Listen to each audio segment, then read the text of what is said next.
Seorang pria tiba-tiba menemukan sebuah jejak kaki di pantai. Ia segera mengulurkan kakinya untuk membandingkan. Semula mengira itu bekas yang ia tinggalkan kemarin. Namun tak disangka, ukuran jejak itu sama sekali tidak cocok dengan kakinya. Ia pun sadar bahwa di hutan ini masih ada orang lain. Setelah terjebak sendirian selama 2 tahun setengah, pria itu sangat bersemangat. Ia sudah lama tidak melihat manusia dan sangat berharap bisa menemukan seorang teman untuk diajak berbicara. Demi memberi kesan baik, ia buru-buru kembali ke gua, lalu membersihkan tempat tinggalnya. Ia bahkan rela memangkas jenggot panjang yang sudah dipelihara selama 30 tahun. Malam itu, ia duduk di meja, membayangkan makan malam bersama orang baru. Tak lama kemudian, ia melihat asap mengepul dari kejauhan. Dengan penuh semangat, ia berlari menuju pantai. Sesampainya di sana, ia justru melihat perahu yang baru saja meninggalkan pulau.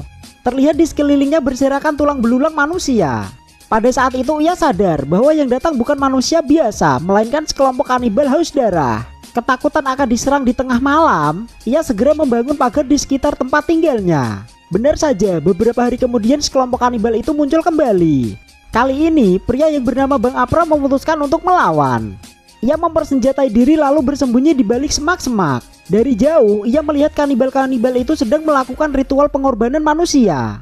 Seorang pria malang terikat dijadikan tumbal. Tanpa pikir panjang, Apra melompat keluar mengacungkan senapan, lalu melepaskan tembakan. Kanibal-kanibal itu ketakutan. Mereka belum pernah melihat senjata semacam itu. Tak satu pun berani melawan. Mereka pun kabur terbirit-birit dengan perahu. Korban yang hendak dijadikan tumbal berhasil selamat. Pria itu bernama Ateng. Ia berlutut di hadapan Apra, bersyukur karena telah diselamatkan. Ia memohon untuk bisa bertahan hidup bersama. Apra yang sudah puluhan tahun tak berjumpa manusia akhirnya mengiyakan.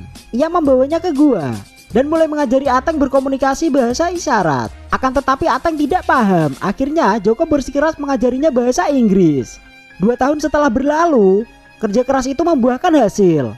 Ateng kini mampu berbicara sederhana dan keduanya saling memahami. Mereka mulai bercocok tanam, beternak kambing, berburu, hingga hidup mereka terasa seperti keluarga kakek dan cucu. Tak terasa 6 tahun pun berlalu dalam ketenangan. Namun pada suatu hari ketika berburu, keduanya mendapati sesuatu yang mengejutkan. Jejak kaki asing kembali muncul di tanah. Ukurannya jelas bukan milik mereka. Itu berarti ada orang asing lain yang datang ke pulau ini. Dengan waspada, mereka menggenggam senjata dan menyusuri hutan. Dan ketika melewati semak belukar di depan, keduanya justru menyaksikan sebuah pemandangan yang sangat mengerikan.